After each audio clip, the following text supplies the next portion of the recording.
उसके बाद इसने आने के बाद इसने सोचा कि सबसे पहले मैं समाज से संत रामपाल जी महाराज को तोड़ देता हूं। पीछे आपने देखा होगा कि पैरावर में भगवान परशुराम के विषय में एक बहुत बड़ी रैली का आयोजन किया गया था, जिसमें हरियाणा के सीएम डॉक्टर अरविंद शर्मा, माननीय मंत्री जी और बहुत से लोग उस रैली में शामिल हुए। तो कुछ हमारे जो भगत थे वो भी रैली के अंदर गए, तो उस विषय में भी इसने बहुत अभद्र टिप्पणियां करी उस रैली के विषय में। इसने उस फेसबुक लाइव के माध्यम से आके कहा कि परशुराम क्या तुम्हारा फूफा लगता था, तुम क्या करने गए उस रैली में। जिसके बाद ब्राह्मण समाज के लोग आहत हुए इसकी बातों से और वो शिकायत करने के लिए पहुंचे सोनीपत थाना के अंदर। जब सोनीपत थाना में वो गए तो उन्होंने संत रामपाल जी महाराज और पवन नाम के इस व्यक्ति के खिलाफ एफआईआर के लिए अर्जी दी। जब हमें इस बात का पता लगा तो सतलोक आश्रम बरवाड़ा की एक टीम उनसे मिली, उनको समझाया कि ये व्यक्ति जो पवन अपने आप को गुरुजियों का शिष्य बताता है, जब फेसबुक लाइव पे आता है तो अपने पीछे गुरुजियों की फोटो लगाता है, उनका ज्ञान बताता है, इसको सन 2015 में ही संत रामपाल जी महाराज ने इस मिशन से निकाल दिया गया था। उन लोगों को ये समझाने बुझाने के बाद उन्होंने वो अर्जी वापस ली। तो आदरणीय चांद राठी जी, संत रामपाल जी के वकील जी, उनके भगत जी क्या मधुर मधुर प्रवचन फरमा रहे हैं। उसके बाद ये कह रहा है कि फिर इसने ब्राह्मण समाज के लिए भी, परशुराम जी के लिए भी बहुत ही अभद्र शब्दों का प्रयोग किया। ये कह रहा है कि रोहतक के पैरावर में परशुराम जयंती का कार्यक्रम था और उस परशुराम की जयंती में हरियाणा के मुख्यमंत्री आए हुए थे, जेल मंत्री डॉक्टर अरविंद शर्मा जी आए हुए थे और उस रैली के विषय में भी इस पवन दास ने कहा कि परशुराम क्या तुम्हारा फूफा लगता है। भाई और बहनों, वाकया क्या था ये लोग नहीं बताएंगे। सतगुरु रामपाल जी अपने अमृतवाणी में कहते हैं कि 100 वर्ष सतगुरु की पूजा एक दिन आन उपासी, वो अपराधी आत्मा फिर पड़े काल की फांसी। हम जो भक्ति कर रहे हैं ये सत भक्ति है, पूर्ण मोक्ष प्राप्ति वाली भक्ति है और ये भक्ति तभी सफल होगी जब हम अपने एक इष्ट पर आश्रित होकर मर्यादाओं में रहकर भक्ति मार्ग पर चलेंगे। और इस सत भक्ति मार्ग में गुरु ही इष्ट होता है, यानी अपने सतगुरु के अलावा, अपने गुरु के अलावा हमने किसी में भी आस्था व्यक्त नहीं करनी है। हमने किसी की भी समाधि पर नहीं जाना, किसी भी देवी देवता या महापुरुष की रैली में नहीं जाना, किसी राजनेता की रैली में नहीं जाना। हमने अव्यभिचारिणी भक्ति करनी है। और परशुराम जी की जयंती में जाना व्यभिचारिणी भक्ति को दर्शाता है, क्योंकि परशुराम जी विष्णु जी के अवतार माने जाते हैं। और संत रामपाल जी के भक्तों का क्या काम? परशुराम जी की जयंती में जाना, उस पैरावर धाम में जाना। तो इन लोगों ने क्या किया, हरियाणा के मुख्यमंत्री जी उस रैली में आ रहे थे और इन सतलोक आश्रम वालों की पहले से ही हरियाणा के जेल मंत्री डॉक्टर अरविंद शर्मा के साथ में साठ गांठ हो चुकी थी, क्योंकि इन लोगों को भाई और बहनों राजनीति करके अपने आश्रम चलाने हैं। ये धार्मिक धंधा इतनी आसानी से थोड़ी चलता है। अरे भैया, बिना राजनीति के, बिना ले दे के रोड पर खड़ा होकर एक पानी पूरी वाला बेचारा शांति से पानी पता से भी नहीं बेच सकता। उसने भी बहुत कुछ सोचना पड़ता है, ऊंच नीच करनी पड़ती है, लेन देन करना पड़ता है, तब जाकर बेचारा वो पानी पूरी का ठेला लगाता है। और इतने बड़े बड़े आश्रम राजनेताओं से साठ गांठ किए बिना, उनको खुश किए बिना ये कैसे चला लेंगे? क्योंकि भगवान का आशीर्वाद तो है नहीं इनके सिर पर, तो राजनेताओं का आशीर्वाद फिर जरूरी हो जाता है। तो इन लोगों ने परशुराम जी की जयंती में मुख्यमंत्री की रैली को सफल बनाने के लिए भक्तों को भीड़ के रूप में भेजा और हरियाणा सरकार ने लगभग 700 रोडवेज बसें परशुराम जी की जयंती से एक दिन पहले रात्रि में सतलोक आश्रम धनाना में भेज दी। और इन लोगों ने गुरु का आदेश बताकर बेचारी नादान संगत की मर्यादाएं तुड़वाई, आन उपासना करवाई, उस धाम पर भेज दिया, परशुराम जी की जयंती में भेज दिया, मुख्यमंत्री की रैली में भेज दिया। और परमेश्वर जी की वाणी अनुसार 100 वर्ष सतगुरु की पूजा एक दिन आन उपासी, वो अपराधी आत्मा फिर पड़े काल की फांसी। जाने वालों की सबकी मर्यादा तोड़वाई। तो उस विषय पर मैंने एक वीडियो बनाया था 2 घंटे का, और इन्हीं सब बातों की चर्चा करते हुए मैंने कहा था कि भाई सतलोक आश्रम वालों, परशुराम क्या तुम्हारा फूफा लगता है जो तुमने इस नादान संगत को उसकी जयंती पर भेज दिया, उस पैरावर धाम में भेज दिया। तो इस बात को लेकर ये चांद राठी जी कह रहे हैं कि इस पवन दास ने ब्राह्मण समाज को भड़काने के लिए और भगवान परशुराम के विषय में ये शब्द कहे कि परशुराम क्या तुम्हारा फूफा लगता था जो तुम सतलोक आश्रम वालों ने संगत को वहां पर भेज दिया, संगत की मर्यादा तोड़वाई। भाई और बहनों, इस डॉक्टर चांद राठी ने परशुराम जी को इतना महत्व देते हुए, भगवान की उपाधि देते हुए, अरे ये नादान जगत वाले जो इस तत्व ज्ञान से अनजान है, अपरिचित हैं, इन महापुरुषों की जीवनियों से, सच्ची घटनाओं से अपरिचित हैं, सच्चे इतिहास से अपरिचित हैं।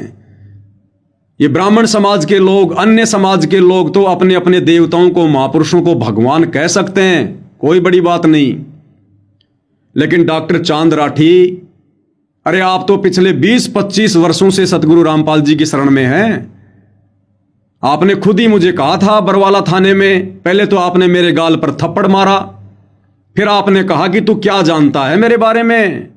जब मैं छोटा सा था ना, तब से गुरुजी हमारे घर पे आते थे, तू क्या जानता है। तो चांद राठी जी, आप तो लगभग 20 से 25 वर्षों से सतगुरु रामपाल जी की शरण में हैं। क्या आपको अभी तक यह भी नहीं पता चला कि वास्तव में भगवान कौन है? एक तरफ तो आप अपने पूज्य गुरुदेव को भगवान कहते हैं कि सतगुरु रामपाल जी भगवान की जय, और दूसरी तरफ आप परशुराम जी के नाम से पहले कह रहे हैं कि भगवान परशुराम। तो आपने भगवान परशुराम शब्द कहकर क्या परशुराम जी को, विष्णु के अवतार को, अपने पूज्य गुरुदेव रियल गॉड सतगुरु रामपाल जी के समानांतर खड़ा कर दिया?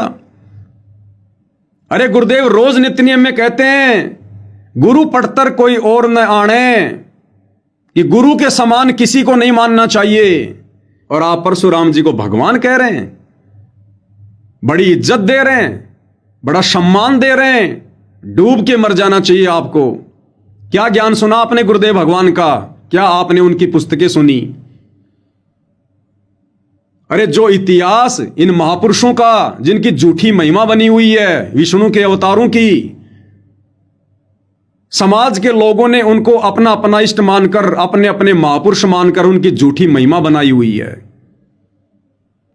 आज तक किसी भी ब्राह्मण ने यह नहीं बताया कि परशुराम जी की मृत्यु कैसे हुई थी, परशुराम जी को किसने मारा था।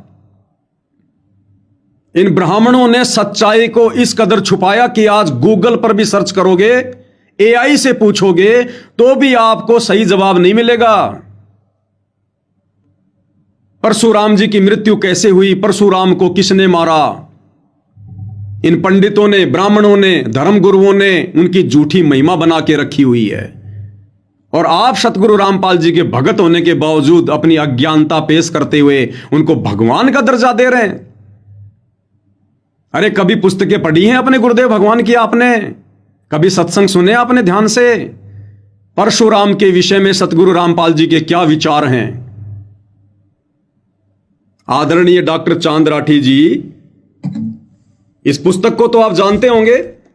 ये पुस्तक देखिएगा, ये ध्यान से देखिएगा डॉक्टर चांद राठी जी, पीछे से भी देख लीजिएगा। इसका नाम है कबीर सागर का सरलार्थ। क्या नाम है? कबीर सागर का सरलार्थ।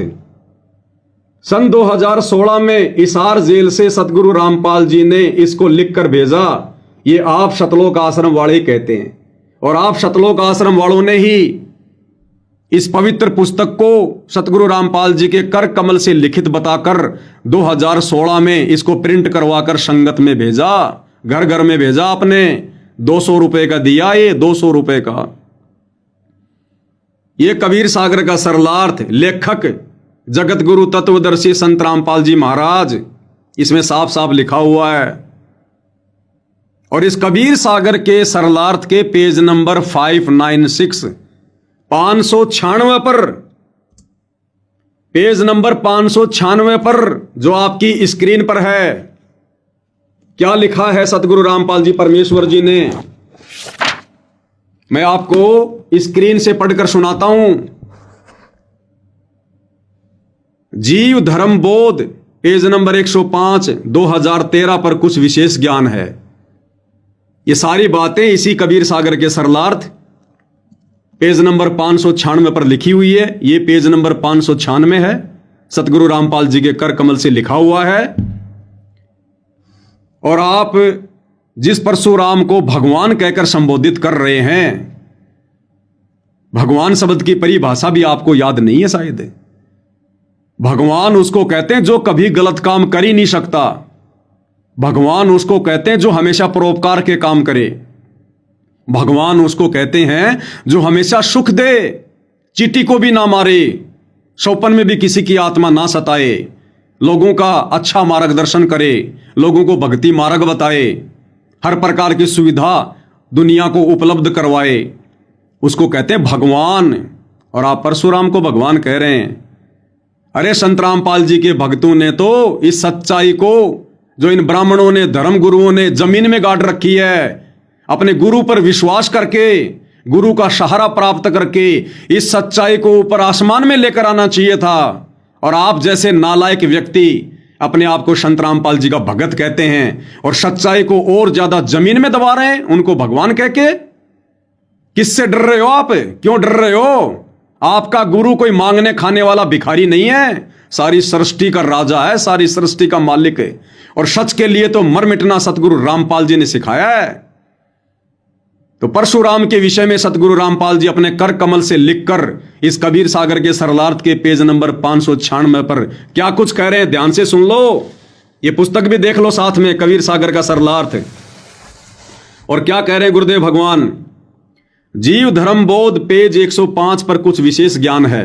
परशुराम को किसने मारा? यह सबसे बड़ी सच्चाई जो धर्म गुरुओं ने, ब्राह्मणों ने आज तक छुपा रखी है। अब सच्चाई तो भाई आज नहीं तो कल ऊपर आएगी आएगी। अरे कुकर्म तो 21 ब्रह्मांड के स्वामी काल के भी नहीं छुपे, फिर काल के अवतारों के कैसे छुप जाएंगे? परशुराम को किसने मारा? वाणी, ये कबीर सागर में लिखी हुई वाणी परमात्मा दिखा रहे हैं। परशुराम तज द्विज कुल होई। परशुराम था, ब्राह्मण कुल में उसका जन्म हुआ। परम शत्रु क्षत्रियन का सोई, जो कि क्षत्रियों का परम शत्रु था। क्षत्रिय मार नि क्षत्रिय कीने, उसने सारी पृथ्वी के क्षत्रियों को मारकर पृथ्वी को क्षत्रिय विहीन कर दिया था। सब कर्म करे कमीने। कबीर परमेश्वर जी क्या लिख रहे हैं? सतगुरु रामपाल जी ने फिर से इन वाणियों को लिखा अपने हाथों से कि क्षत्रियों को मार मार कर परशुराम ने सारे के सारे जो कर्म थे वो कमीण कर्म किए, कमीणे कर्म। अरे जो व्यक्ति चोरी करता उसको क्या कहेंगे? चोर। जो व्यक्ति डाके डालता उसको क्या कहेंगे? डकैत। जो व्यक्ति गुंडागर्दी करे उसको क्या कहेंगे? गुंडा। और जो व्यक्ति जो कमीने कर्म करे, जो कमीण कर्म करे, उसको क्या कहेंगे? कमीण, कमीना। तो डॉक्टर चांद राठी जी, जिस परशुराम को आप भगवान कहकर संबोधित कर रहे हैं अपनी अज्ञानता के कारण, आपके पूज्य गुरुदेव सतगुरु रामपाल जी ने अपने कर कमल से उस परशुराम के विषय में क्या लिखा हुआ है कि परशुराम ने अपनी जिंदगी में सारे के सारे जो कर्म थे वो कमीण कर्म किए, कमीणे कर्म किए, कमीणे कर्म। परशुराम तज द्विज कुल होई, परम शत्रु क्षत्रियन का सोई। और क्षत्रिय मारनी क्षत्रिय कीने, सब कर्म करे कमीने। ताके गुण ब्राह्मण गावे, विष्णु अवतार बता सरावे। उस कमीने कर्म करने वाले परशुराम को ये ब्राह्मण उसके गुण गाते हैं, उसकी महिमा करते हैं और उसको विष्णु का अवतार बताते हैं, उसकी सराहना करते हैं। फिर उसकी मृत्यु कैसे हुई? उस परशुराम को कैसे मारा? किसने मारा? हनीवर दीप का राजा जोई, हनुमान का नाना सोई। हनीवर द्वीप का राजा हनुमान जी का नाना था, बजरंगबली का नाना। हनीवर द्वीप का राजा सोई, हनुमान का नाना सोई। छत्री चक्रवर्त नाम पदधारा, हनुमान जी के नाना का क्या नाम था? चक्रवर्त। परशुराम को ताने मारा, उस परशुराम को जिसकी मृत्यु को इन ब्राह्मणों ने, धर्म गुरुओं ने छुपा रखा था, कबीर परमेश्वर जी ने दाना दाना गिन रखा है। अब सतगुरु रामपाल जी ने अपने कर कमल से इस कबीर सागर के सरलार्थ में पेज नंबर 596 पर लिखकर बिल्कुल क्लियर कर दिया। अरे इस पुस्तक में सतगुरु रामपाल जी ने ये गूढ़ रहस्य इसलिए नहीं लिखा कि पुस्तक के अंदर ही दब के रह जाए। ये सेवा हम भक्तों को दी है, अपने भक्तों को। अब ये सच्चाई तो ऊपर आएगी भाई, कैसे छुपेगी? तो हनुमान जी के नाना चक्रवर्त ने, जो कि हनीवर द्वीप का राजा था, उसने परशुराम को मारा। हनीवर द्वीप का राजा जोई, हनुमान का नाना सोई। छत्री चक्रवर्त नाम पदधारा, परशुराम को ताने मारा। परशुराम का सब गुण गावे, ताका नाश नहीं बतावे। गुरुदेव कहते हैं ये ब्राह्मण उस परशुराम की महिमा तो करते हैं, उसने ये कर दिया, वो कर दिया, छत्री मार दिए, लेकिन परशुराम का अंत कैसे हुआ, उसकी मौत कैसे हुई, उसको किसने मारा, इस बात का जिक्र कोई ब्राह्मण नहीं करता। और इस सच्चाई को जमीन में गाड़ दिया गया। आज गूगल भी सर्च करोगे तो नहीं बताएगा, एआई भी नहीं बताएगा। एआई भी ये कहेगा कि आप ये बातें बोलकर भ्रामक जानकारी फैला रहे हैं। लेकिन अब धीरे धीरे एआई, गूगल इन चीजों को ले लेगा, क्योंकि आज तक किसने प्रचार ही नहीं किया, सतगुरु रामपाल जी ने किया। उसके बाद अब उनके भगत करेंगे, अपने गुरु जी के पद चिन्हों पर चलते हुए करेंगे। अब यह सच्चाई ऊपर आएगी धीरे धीरे। तो जिस परशुराम के विषय में सतगुरु रामपाल जी ने अपने कर कमल से इस पुस्तक में साफ साफ लिखा हुआ कि परशुराम ने ताउम्र सारी जिंदगी केवल कमीने कर्म किए, कमीने कर्म। और हनुमान के नाना चक्रवर्त ने परशुराम को मारा। अब यह सच्चाई ऊपर आएगी धीरे धीरे। और आप डॉक्टर चांद राठी जी, किस मुंह से आप परशुराम को भगवान कह रहे हैं? गुरु जी कह रहे हैं उसने कमीने कर्म किए, और तुम कह रहे हो कि वो भगवान है। तो गुरु के वचन की उल्लंघना कौन कर रहा है? फिर कहते हो मैं संत रामपाल जी का भगत हूं। अरे संत रामपाल जी का भगत, उनका शिष्य वो है जो उनकी शिक्षाओं पर चले। अज्ञान और पाखंड को मिटाने के लिए, समाप्त करने के लिए सतगुरु रामपाल जी ने बीड़ा उठाया है। और जब बाप के बच्चे युवा होते हैं, जवान हो जाते हैं, तो बाप उम्मीद करता है कि मेरे बच्चे मेरा सहयोग करेंगे। बाप चाहे कोई भी बिजनेस करे, कोई भी कार्य करे। तो हमारे गुरुदेव भगवान का कार्य है शत भक्ति को ऊपर लेकर आना, छुपी हुई सच्चाई को ऊपर लेकर आना। तो ये उम्मीद गुरुदेव हमसे नहीं करेंगे तो और किससे करेंगे? तो गुरुदेव की आशाओं पर खरे वही उतरेंगे जो गुरुदेव के जो प्रिय होंगे, जो गुरुमुखी होंगे, जिन पर गुरुदेव भगवान का भरपूर आशीर्वाद होगा। अन्यथा यह सच्चाई कहने की हिम्मत कोई कर नहीं सकता सतगुरु के अलावा। वही करेंगे जो सतगुरु के सच्चे शिष्य होंगे, जो जान हथेली पर लेकर चलते होंगे और विश्वास पूर्ण अपने गुरुदेव भगवान पर करेंगे।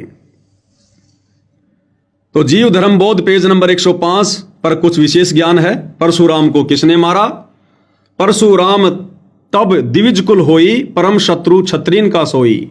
छत्री मारनी छत्री कीने, सब कर्म करे कमीने। ताके गुण ब्राह्मण गावे, विष्णु अवतार बता सरावे। हनीवर द्वीप का राजा जोई, हनुमान का नाना सोई। छत्री चक्रवर्त नाम पदधारा, परशुराम को उसने मारा। और परशुराम का सब गुण गावे, ताका नाश नहीं बतावे। परशुराम का गुण तो सब गाते हैं, लेकिन उसकी मृत्यु कैसे हुई, उसका नाश कैसे हुआ, यह बात कोई नहीं बताता। ये अब बताया परमपिता परमेश्वर सतगुरु रामपाल जी भगवान ने। भावार्थ, ब्राह्मणों ने बहुत सा मिथ्या प्रचार किया, सच्चाई को छुपाया और झूठ को फैलाया है। जैसे परशुराम ब्राह्मण था, एक समय ब्राह्मणों और क्षत्रियों की लड़ाई हुई, तो ब्राह्मण क्षत्रियों से हार गए। उसका बदला परशुराम ने लिया, लाखों क्षत्रियों को मार डाला। यहां तक प्रचार किया, परंतु यह नहीं बताया कि परशुराम को किसने मारा। परशुराम को हनुमान जी के नाना चक्रवर्त ने मारा था, जो हनीवर द्वीप का राजा था। जो भक्ति शक्ति युक्त आत्माएं होती हैं वे ही अवतार रूप में जन्म लेती हैं। मृत्यु के उपरांत वे पुनः स्वर्ग स्थान पर चली जाती हैं। स्वर्ग के साथ एक पितरलोक भी है, उसमें निवास करती हैं। वहां से जब चाहे नीचे पृथ्वी पर सशरीर प्रकट हो जाते हैं। जैसे सुखदेव ऋषि शरीर छोड़कर स्वर्ग चला गया था, द्वापर युग में राजा परीक्षित को भागवत कथा सुनाने के लिए विमान में बैठकर आया। इसी प्रकार परशुराम जी का द्वापर युग में आना हुआ था, जब भीष्म के साथ युद्ध हुआ था। क्या साबित कर रहे हैं गुरुदेव भगवान? कि जो भक्ति युक्त आत्माएं होती हैं काल के द्वारा भेजी जाती हैं अवतार रूप में, यहां अपनी लीला करती हैं, अपने वो कर्म बिगाड़ते हैं और फिर अपना कार्य पूरा करके वो ऊपर चले जाते हैं स्वर्ग में। स्वर्ग के पास में एक पितरलोक है जहां पर भूत रहते हैं, ये प्रेत रहते हैं, ये पितर रहते हैं। और उस पितरलोक में जाने के बाद वो आत्माएं जब चाहें अपनी भक्ति शक्ति के आधार से, सिद्धि के आधार से पृथ्वी पर पुनः शरीर धारण करके, उसी शरीर को धारण करके कुछ समय के लिए फिर आ सकते हैं, फिर वापस वो चले जाते हैं। और जिस दिन उनकी भक्ति शक्ति समाप्त होती है, फिर वो 84 में गधे कुत्ते सूअर बनते हैं। तो गुरुदेव ने नीचे भावार्थ में ये बातें लिखकर यह भी क्लियर कर दिया कि वो परशुराम जिसको ब्राह्मण अपना भगवान कहते हैं, और शतलोक आश्रम के मीडिया प्रभारी चांद राठी जी जिसको भगवान कह रहे हैं, भाई वो पितरलोक में बैठा है, वो प्रेत बना हुआ प्रेत, जिसको दुनिया भगवान मानकर पूज रही है। वो त्रेता वाला परशुराम जो द्वापर में फिर से आया था, भीष्म पिता मां को उसने अपना जो है चेला बनाया था, वो पितरलोक से आया था द्वापर युग में, वो पितरलोक में है, वो प्रेत बना हुआ है। डॉक्टर चांद राठी जी, आप अपने गुरु जी के ज्ञान को आगे बढ़ा रहे हो या फिर पाताल में लेके जा रहे हो? अरे शिष्य अपने गुरु के ज्ञान को आगे नहीं बढ़ाएगा तो कौन बढ़ाएगा? डूब के मरने की बात है भाई।